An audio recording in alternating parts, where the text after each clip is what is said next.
Hay casas que fueron construidas para ser refugios, lugares diseñados para proteger, para ocultar, para garantizar silencio absoluto. Residencias donde, tras puertas discretas y muros aparentemente normales, se toman decisiones que jamás deberían salir a la luz. Y luego están las casas que, con el paso del tiempo, se convierten en algo completamente distinto, en piezas de evidencia. La mansión vinculada a la familia de Nemesio Oseguera Cervantes es uno de esos lugares. A simple vista, no parece un símbolo del poder criminal más temido de México. No hay murallas de mármol ni columnas dignas de un palacio. No es un complejo militarizado, ni una fortaleza imposible de penetrar. Desde fuera, podría confundirse con cualquier otra residencia acomodada. Pero durante años, esta propiedad fue mucho más que una casa. Fue un punto de conexión dentro del entramado familiar que rodea al líder del cártel Jalisco Nueva Generación. Una organización que en menos de 2 décadas pasó de ser una facción regional a convertirse en uno de los cárteles más poderosos y violentos del planeta. Mientras el nombre de El Mencho aparecía constantemente en informes de inteligencia, listas de los más buscados y reportes de seguridad internacional, la vida de quienes lo rodeaban parecía moverse en una zona mucho más discreta. Familiares, intermediarios, personas que rara vez aparecían en titulares,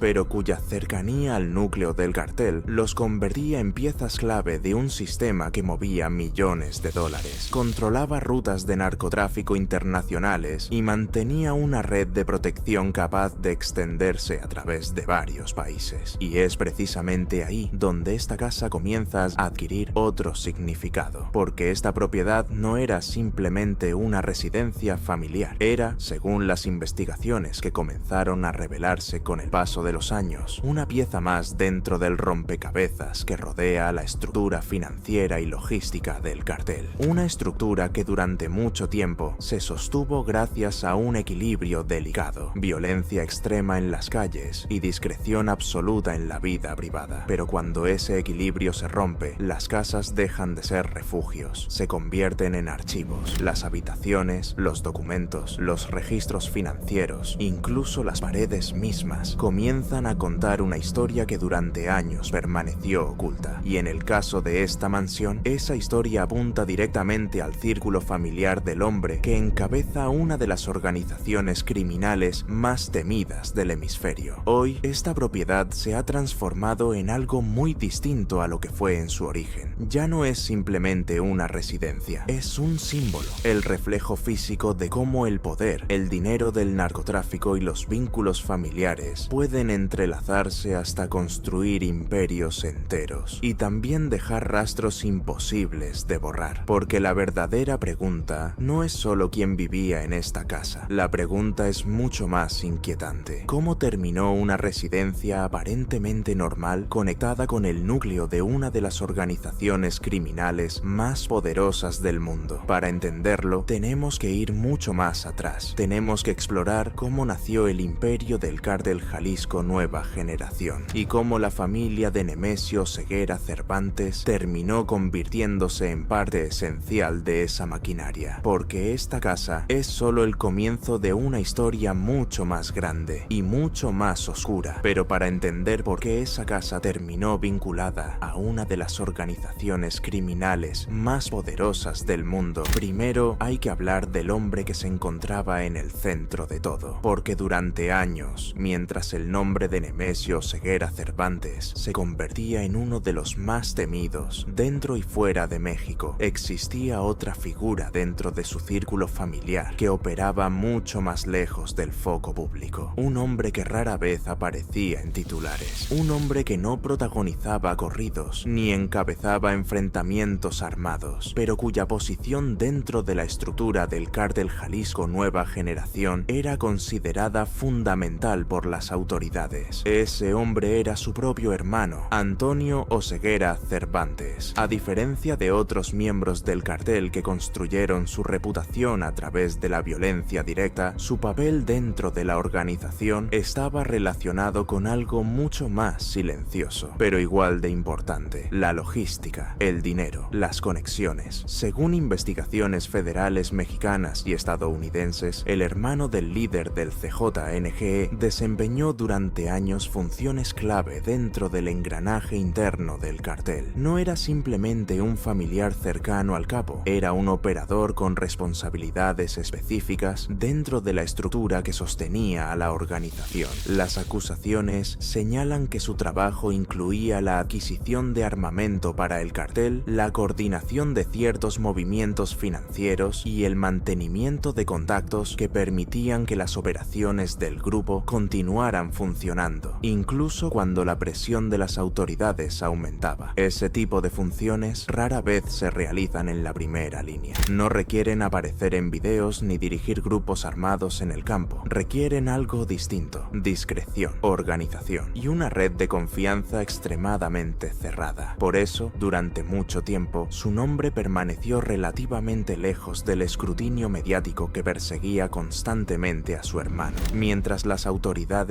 ofrecían recompensas millonarias por información que condujera a la captura de El Mencho. Otras piezas del engranaje seguían funcionando en segundo plano: operadores, intermediarios, familiares, personas que mantenían viva la maquinaria del cartel sin necesidad de ocupar el centro del escenario. En muchas organizaciones criminales, la familia cumple precisamente esa función: la confianza absoluta. En un mundo donde las traiciones son comunes y donde una filtración puede provocar arrestos masivos o guerras internas, los líderes suelen rodearse de personas que comparten algo más fuerte que un simple acuerdo criminal: sangre. Y dentro del CJNG, la familia de Nemesio Ceguera Cervantes siempre ocupó un lugar especialmente delicado dentro de esa ecuación. No porque todos sus miembros participaran directamente en operaciones violentas, sino porque su proximidad al líder del cartel los convertía automáticamente en figuras de enorme interés para las autoridades. Con el paso del tiempo, investigadores federales comenzaron a identificar cómo distintos familiares del líder del CJNG aparecían vinculados a empresas, propiedades y operaciones que, al ser analizadas en conjunto, parecían formar parte de un sistema mucho más amplio, un sistema diseñado para proteger el dinero del cartel, mover recursos y garantizar que la organización pudiera seguir funcionando incluso bajo presión constante. Es en ese contexto donde el nombre del hermano del Mencho empieza a adquirir un peso diferente, porque cuando las autoridades comenzaron a reconstruir las conexiones dentro del entorno familiar del capo, descubrieron que muchas de las piezas aparentemente secundarias de la historia tenían en realidad un papel mucho más importante de lo que parecía al principio. Y entre esas piezas, ciertas propiedades comenzaron a destacar: residencias, empresas, lugares que, a simple vista, no parecían tener ninguna relación con el narcotráfico, pero que, analizados dentro del mapa completo de la organización, empezaban a revelar patrones difíciles de ignorar. Uno de esos lugares es precisamente la casa que mencionamos al inicio de esta historia, una residencia que durante años pasó completamente desapercibida, hasta que las investigaciones empezaron a conectar nombres, movimientos financieros y propiedades vinculadas al entorno familiar del líder del cartel. Y entonces, aquella casa aparentemente normal dejó de ser solo una vivienda, se convirtió en una pieza más dentro del rompecabezas, un rompecabezas que empezaba a revelar cómo funcionaba realmente el círculo más cercano de uno de los hombres más buscados del planeta. Pero para entender por qué el hermano del Mencho terminó ocupando ese papel dentro de la organización, hay que retroceder todavía más, mucho antes de las investigaciones federales, mucho antes de las recompensas millonarias, mucho antes incluso de que existiera el Cártel Jalisco Nueva Generación, porque esta historia comienza en un lugar muy distinto, un pequeño municipio de Michoacán donde nadie imaginaba que, décadas después, surgiría uno de los imperios criminales más poderosos del continente.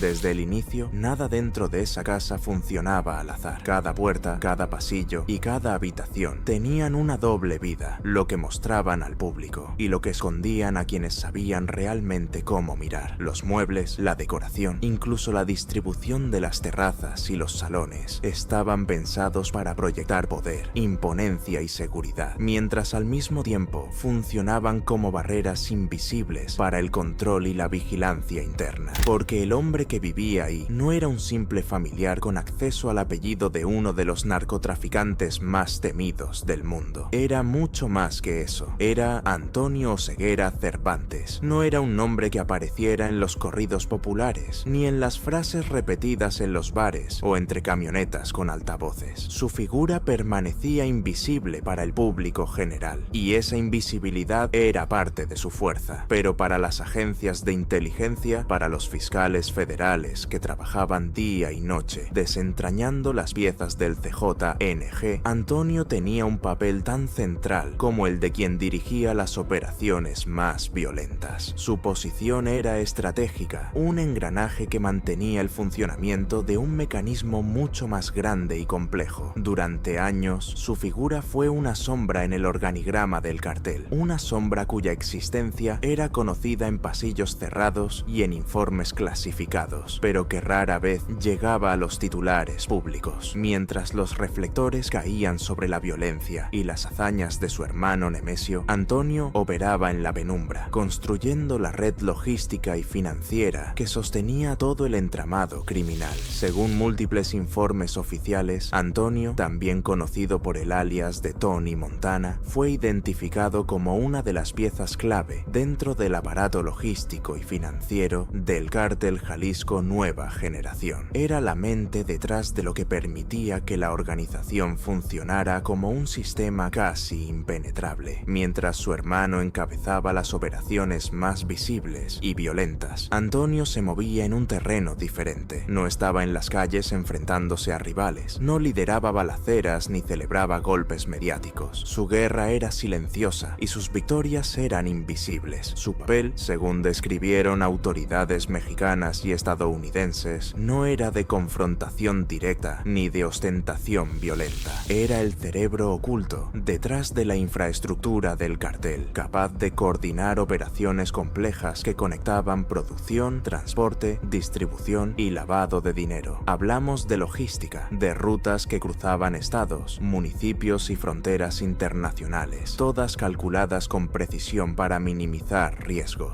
de operaciones financieras que movían millones de dólares sin generar ruido, dispersándose en múltiples empresas, cuentas y testaferros, de redes de contactos, aliados estratégicos y operadores que podían actuar en el momento justo para mantener la maquinaria del CJNG funcionando. Lo que hacía a Antonio tan valioso no era solo su cercanía familiar al jefe del cartel, sino la capacidad de transformar esa cercanía en infraestructura real y tangible, en nodos, rutas, empresas, contactos y planes que mantenían el flujo constante de dinero y recursos. Mientras muchos dentro del cartel tomaban decisiones visibles e iban a la guerra, Antonio alimentaba las bases que permitían que esas decisiones siguieran siendo posibles día tras día, mes tras mes, año tras año. Cada movimiento suyo era calculado para garantizar que la organización se mantuviera cohesionada y eficiente, incluso bajo presión extrema de autoridades nacionales e internacionales. Esa infraestructura incluía contactos financieros internacionales que ayudaban a ocultar flujos de dinero y transferencias complicadas, redes para adquirir armas y equipo bélico, evitando la detección de fuerzas de seguridad, empresas fachada y contratos legales que permitían que activos pasaran de mano en mano sin levantar sospechas, coordinadores internos que supervisaban operaciones críticas, asegurando lealtad y precisión en cada acción. Personas como Antonio no son piezas prescindibles, son nodos vitales en una red, puntos de conexión entre lo visible y lo invisible, entre la violencia de las calles y la economía que la sostiene. Esa es la razón por la que, aunque su nombre nunca resonó tanto como el de su hermano, su papel fue igual de determinante. Sin su estructura silenciosa, el CJNG nunca habría podido crecer con la sofisticación que lo caracteriza. Pero lo más importante de esta parte de la historia no es solo qué hacía Antonio dentro del cartel, sino cómo llegó a hacerlo. Porque para comprender el origen de esta estructura de poder y silencio, hay que retroceder a los primeros días del cartel, mucho antes de que millones de dólares se movieran en cuentas offshore, antes de que la violencia escalara y antes de que la presión internacional sobre el CJNG alcanzara un nivel nunca antes visto en México. Hay que volver al lugar donde todo comenzó, el pequeño municipio territorio serrano donde las oportunidades eran pocas, la violencia era común y las alianzas se forjaban en las calles, tanto como en los campos. Ese lugar es Aguililla, y esa historia, el verdadero origen de cómo nació el cartel y cómo Antonio terminó siendo un engranaje indispensable dentro de él, es la que necesitamos contar ahora. Allí se empezaron a forjar las reglas, las lealtades y los códigos que más tarde sostendrían a una organización que hoy domina gran parte del narcotráfico en México y proyecta su influencia a nivel internacional. Aguililla no era un lugar para soñadores. Entre sus cerros y calles polvorientas, la ley tenía presencia limitada y las oportunidades reales eran escasas. Para quienes querían sobrevivir y prosperar, había que aprender rápido. El respeto se ganaba con fuerza, astucia o alianzas estratégicas. Fue en ese entorno que Antonio empezó a entender la mecánica de poder que más tarde lo definiría. No era un joven de enfrentamientos explosivos, ni alguien que buscara notoriedad con violencia visible. Su ascenso no se construyó con balas ni con miedo inmediato, sino con paciencia calculada, disciplina y observación. Aprendió a leer a las personas, identificar lealtades y anticipar traiciones. Aprendió que el verdadero control no estaba en la fuerza bruta, sino en la habilidad de mover piezas invisibles dentro de un tablero que pocos podían ver. Con el tiempo, Antonio se convirtió en una figura esencial dentro de la estructura operativa del CEJNG. Su labor se centraba en consolidar rutas de transporte de droga, asegurar el flujo de recursos financieros y mantener los canales de comunicación con aliados estratégicos, tanto dentro de México como más allá de sus fronteras. Cada decisión que tomaba estaba diseñada para fortalecer la organización sin dejar rastros visibles, construyendo un poder que, aunque silencioso, era implacable. Su influencia no se limitaba a la logística. Antonio comenzó a supervisar la integración de nuevos miembros, evaluando lealtades y asegurando que cada uno entendiera los códigos internos del cartel. La disciplina no era opcional. Cada movimiento podía tener consecuencias que trascendían lo inmediato. En este punto, el liderazgo del CJNG no era solo una cuestión de fuerza, era un entramado de obediencia, estrategia y control absoluto. La consolidación de su poder también pasó por la creación de un sistema de protección para la organización, con contactos en diversos niveles del gobierno, tanto locales como federales, y con operadores financieros expertos. Antonio construyó barreras invisibles que protegían a la organización de investigaciones externas. Cada transferencia, cada ruta y cada operación financiera estaba pensada para ser indetectable, dispersando riesgos y asegurando que la actividad del CJNG se mantuviera estable incluso bajo presión intensa. A medida que Antonio crecía dentro del cártel, también lo hacía su capacidad para coordinar operaciones complejas, transporte de drogas, adquisición de armamento, sobornos estratégicos y movimientos financieros internacionales. Cada acción no era improvisada, era parte de una red sofisticada que conectaba a los miembros más visibles con los engranajes más ocultos de la organización. La mansión donde se refugió se convirtió en un centro de operaciones silencioso. No solo era su hogar, sino un espacio donde se planificaban movimientos críticos, se revisaban rutas de transporte y se tomaban decisiones sobre alianzas y confrontaciones. La residencia, aunque aparentemente tranquila y lujosa, era el epicentro de un control absoluto. Aquí se decidía qué ciudades recibirían cargamentos, qué aliados serían recompensados y qué amenazas serían neutralizadas. Lo que diferencia a Antonio de otros miembros del cartel es que comprendía la necesidad de equilibrio, mantener el poder sin generar ruido que pudiera atraer atención excesiva.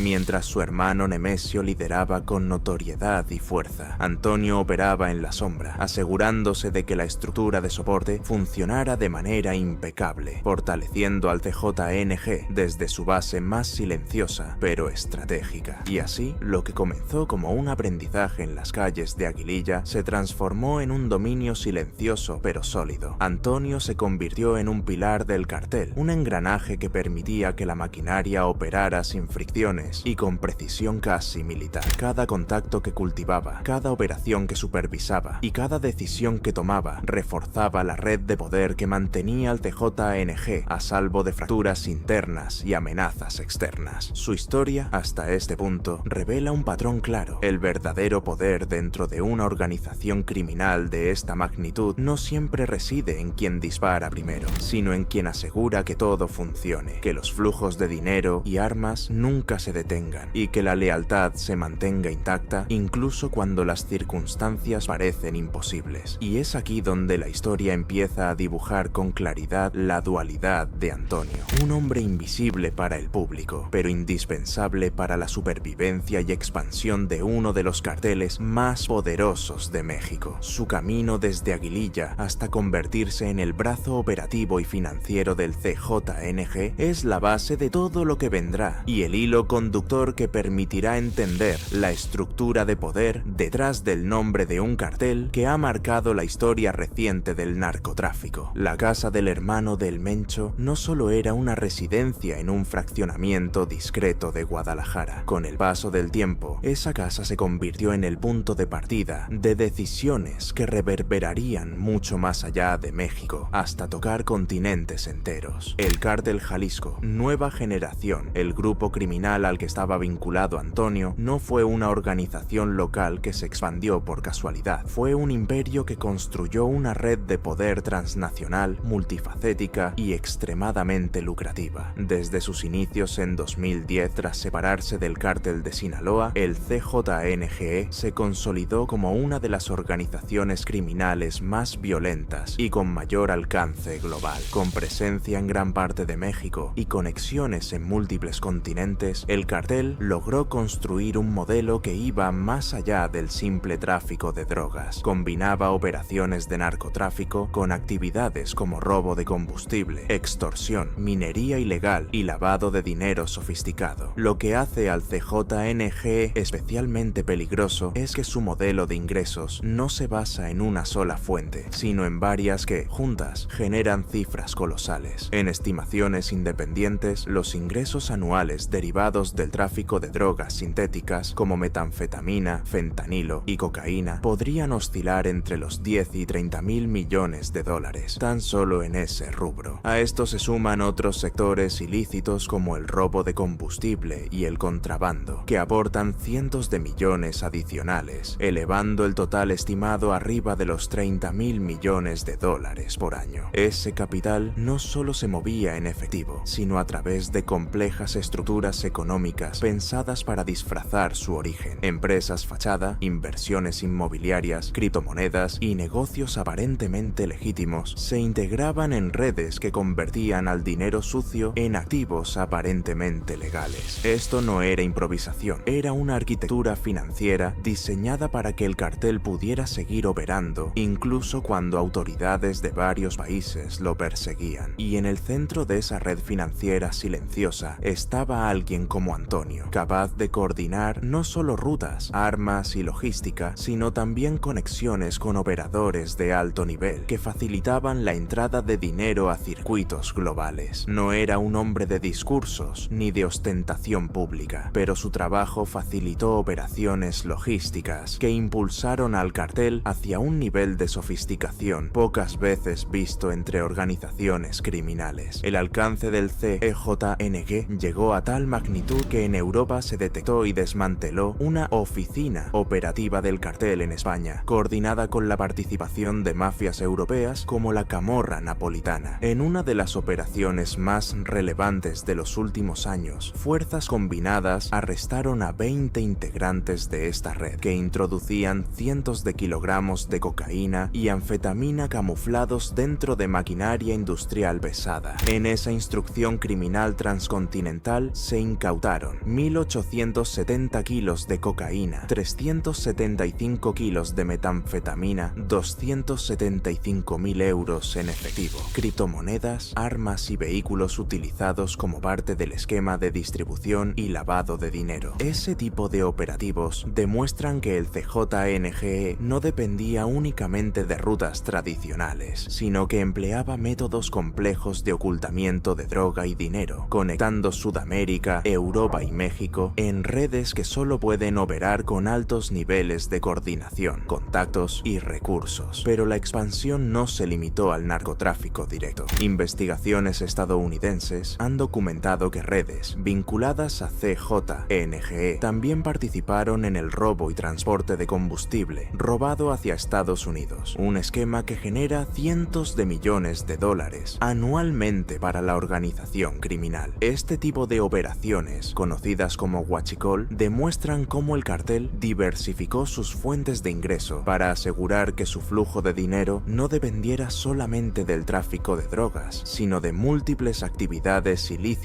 que fortificaban su poder económico y su capacidad de sobornar o infiltrarse en sectores legales. Esa amplitud de operaciones también se tradujo en la capacidad para contratar operadores altamente especializados, incluso en Europa y Asia, para mover dinero a través de criptomonedas, bolsas financieras opacas o inversiones encubiertas en sectores que parecían legítimos, desde bienes raíces hasta empresas de turismo o productos importados, todos encaminados a distraer la atención de las autoridades y garantizar un flujo constante de recursos sin levantar sospechas. El poder económico del CJNG no solo alimentaba sus actividades criminales, sino que también le permitió establecer una red de influencia tan extensa que llegó a afectar economías locales. La magnitud de esos flujos de dinero y mercancías explicaba por qué las autoridades tenían dificultades para seguir el rastro de millones ocultos tras corpóreas operaciones financieras, mientras que el cartel continuaba enviando cientos o miles de kilos de droga a mercados de alto valor como Estados Unidos, Europa y Asia. Pero un imperio tan poderoso y sofisticado no podía permanecer inmune a la atención global para siempre. La propia estructura que le daba fuerza empezaba a convertirse en un punto de vulnerabilidad conforme las investigaciones se volvían más profundas, los decomisos más cuantiosos y las detenciones más estratégicas. Ese choque entre la expansión global de un cartel y el esfuerzo internacional por desmontarlo trae consigo un precio: violencia desatada, diplomacia tensa, guerras territoriales internas y el inicio de una caída lenta, pero inevitable. El relato llega a su punto más crítico, después de años de operaciones ocultas, de estructuras financieras invisibles, de rutas y cargamentos que cruzaban fronteras sin levantar sospechas. La historia de Antonio Oseguera Cervantes y la mansión que simbolizaba su poder no podía permanecer en la sombra para siempre. Aguililla, Tepalcatepec y otros municipios serranos donde todo comenzó fueron testigos silenciosos de cómo un grupo familiar transformó oportunidades limitadas en un imperio global de narcotráfico, donde las reglas eran dictadas por el miedo, la astucia y la estrategia calculada. Cada cargamento de cocaína interceptado, cada decomiso de metanfetamina, cada millón de dólares en efectivo incautado revelaba solo una fracción de la magnitud de la operación. Según reportes oficiales, más de 20 toneladas de drogas decomisadas en operaciones internacionales vinculadas al CJNG entre 2015 y 2025. Ingresos estimados de hasta 30.000 millones de dólares al año, distribuidos a través de complejas redes financieras y empresas fachada en México, Estados Unidos, Europa y Asia. Más de 500 propiedades, vehículos y empresas que los investigadores identificaron como parte de un entramado de lavado de dinero que mantenía en movimiento la maquinaria del cartel. En paralelo, las investigaciones federales comenzaron a conectar los hilos de la red. Documentos, testimonios y registros financieros demostraron que Antonio no solo facilitaba operaciones logísticas, su papel como coordinador estratégico y enlace internacional hacía posible que la violencia del cartel se financiara y expandiera sin interrupciones significativas. Su figura, aunque menos visible que la de su hermano Nemesio, era indispensable para la continuidad del imperio. La mansión, ese espacio que parecía solo lujo y confort, se convirtió en un símbolo de lo que ocurre cuando el poder criminal encuentra la manera de institucionalizarse. No era solo un hogar, era un punto de control, un lugar donde se coordinaban movimientos, se evaluaba la lealtad y se trazaban estrategias que afectaban a miles de personas en todo el mundo. Cada sala, cada terraza y cada oficina contaban la historia de una red invisible de dinero, armas, contactos internacionales y decisiones que podían cambiar vidas en cuestión de minutos. Pero el cierre de este ciclo también trae consecuencias visibles. En los últimos años, autoridades mexicanas y estadounidenses han realizado operativos coordinados, asegurando propiedades y bienes, congelando cuentas y desmantelando redes financieras que parecían indestructibles. Investigaciones en curso muestran cómo los flujos de dinero y la infraestructura logística han sido parcialmente neutralizados, debilitando la capacidad del CJNG de operar con la misma eficacia global. La exposición mediática y legal de Antonio y sus colaboradores ha dejado huellas indelebles en la percepción pública del cartel. Aunque la violencia no desaparece, la estructura oculta de poder ha sido visibilizada y documentada, y los secretos que alguna vez parecieron inviolables ahora son conocimiento del mundo. Este relato no termina con detenciones ni decomisos. La historia del CJNG, de Antonio y de las mansiones vinculadas a su poder es también un espejo de la vulnerabilidad